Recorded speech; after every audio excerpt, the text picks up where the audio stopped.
Jack and the Beanstalk and the French fries.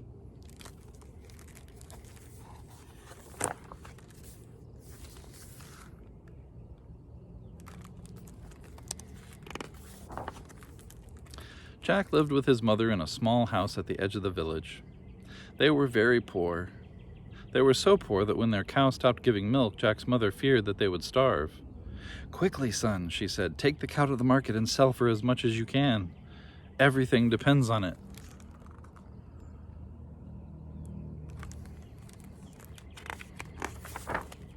Jack headed off with the cow in tow.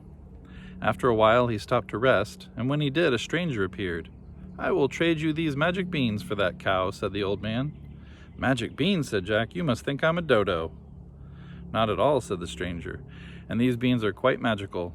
Plant them, and you will have all that you desire." "Honest?" said Jack. What he desired at that moment was food. "Honest," said the stranger. So they made the deal, and Jack returned home with the beans.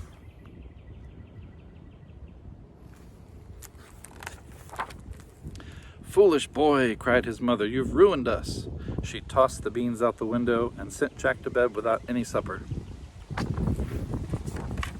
When he awoke the next morning, a strange light filled Jack's room. Giant leaves poked through the window. He stuck his head out and saw an enormous beanstalk growing in the backyard. "Ma," he cried, running downstairs, "check out the beanstalk." "I already did. And look, I made us bean porridge for breakfast." Jack ate the porridge. It wasn't the best thing ever, but it beat starving. "Well, I guess our problem is solved," he said, and headed off for school.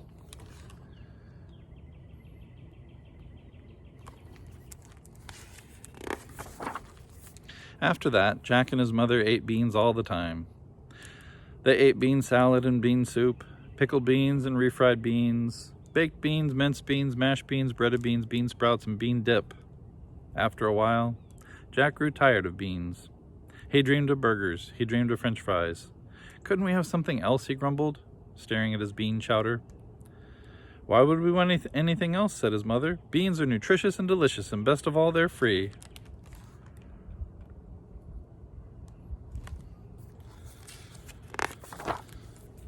And thanks to the magic beanstalk, there were always more of them. The stalk produced enormous quantities of beans. They grew through the spring, summer, and the fall. Even in winter, they kept coming. Jack's mother shared beans with the neighbors, and the neighbors' neighbors, and the neighbors' neighbors' neighbors. Soon, the entire village was eating them. At first, everyone seemed grateful, but the feeling didn't last. At dinner time, Jack could hear the howls of children from blocks away. "Please," they cried, "no more beans."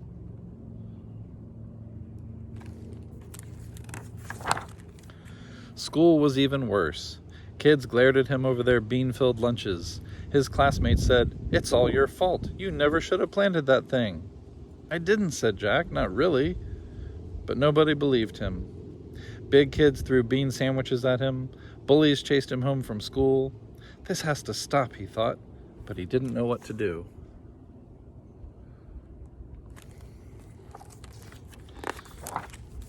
On his birthday, Jack was given a bean bag, a bean shooter, and a slice of bean cake topped with a dollop of iced bean. That does it, he thought, as he lay in bed. The beanstalk has to go. Next morning, he grabbed a hatchet and stomped outside. He was about to give the stalk a good whack when the stranger appeared once again. "Wait," said the old man. "Aren't you curious what's up there?" "I know what's up there," said Jack. "Beans." "Don't be foolish," said the stranger. "Climb. Here, I'll give you a boost."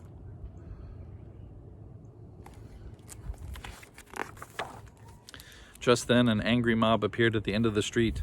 Among them were the worst bullies from school.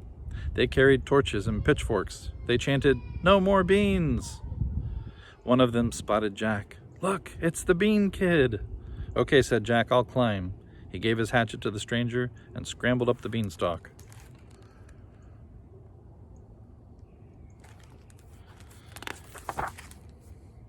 Up and up he went, until the village looked small below him.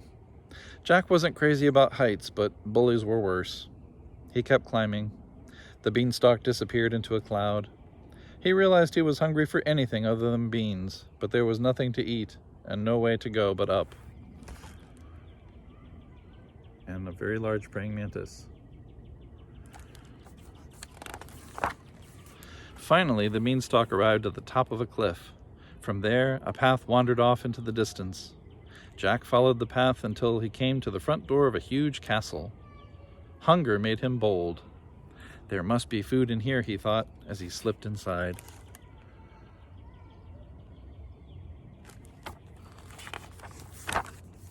Jack wandered gloomy hallways until he came to an immense kitchen. A giant woman stood at a wooden table. She was canning beans. "Ugh," said Jack. "What are you doing here?" she cried, dropping her can. "I was hoping for something to eat." "Silly boy, don't you know where you are? My husband is a giant, twice as big as me, and lately he's been very grumpy." "I'll bet it's the beans," said Jack. "Don't be ridiculous," she said. "Beans are nutritious and delicious, and best of all, they're free." But Jack was right. Ever since the mighty stalk had appeared, the giants had been eating nothing but beans, and Mr. Giant was sick of them.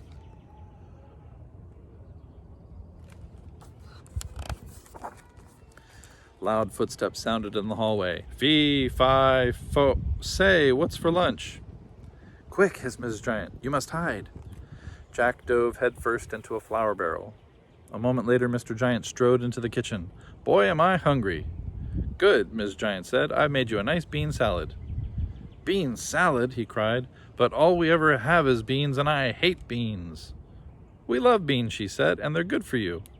How do you think you got to be so big?" "Dunno, but you eat 'em and you're puny. But you eat 'em and you're puny." "I'm busy," she said. "Now eat your salad and stop complaining."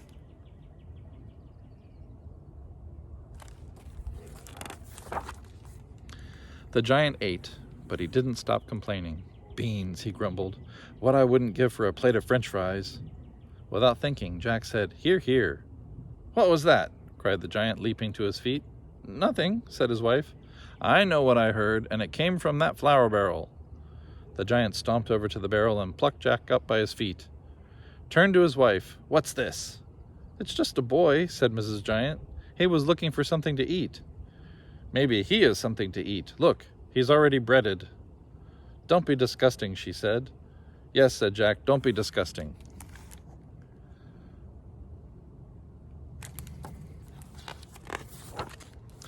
The giant sat Jack on the table, but he was still angry.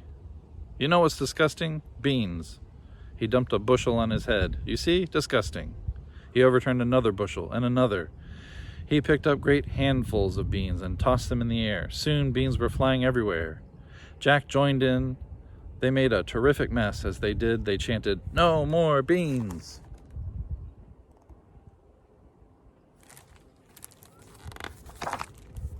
"Stop!" cried Mrs. Giant. "Both of you should be ashamed. If you don't like beans, plant something else."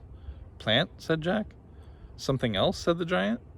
"A vegetable garden, you ninnies. With potatoes, for instance." "Why taters?" said her husband. "To make French fries," cried Jack, of course. "We'll plant some right away." "First you'll clean this kitchen," said Miss Giant.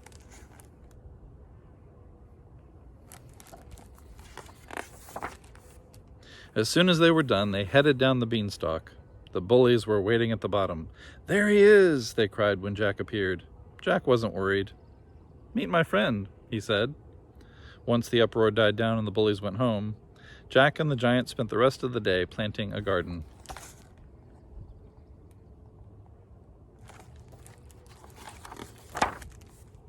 "Grow!" shouted the giant.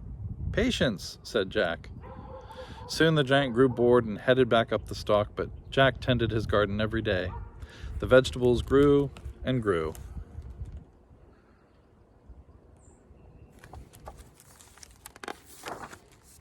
In fact, whatever magic had produced the beanstalk seemed to be working on the other plants as well.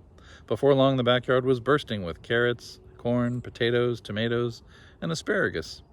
Everything was enormous. There was so much food they didn't know what to do, so Jack and his mother cooked up a feast. The smell spread across the village and all the way up the beanstalk. By dinner time, everyone was there, even the giants. It was the most stupendous meal anyone could remember. They all agreed that the food was delicious and nutritious, and best of all,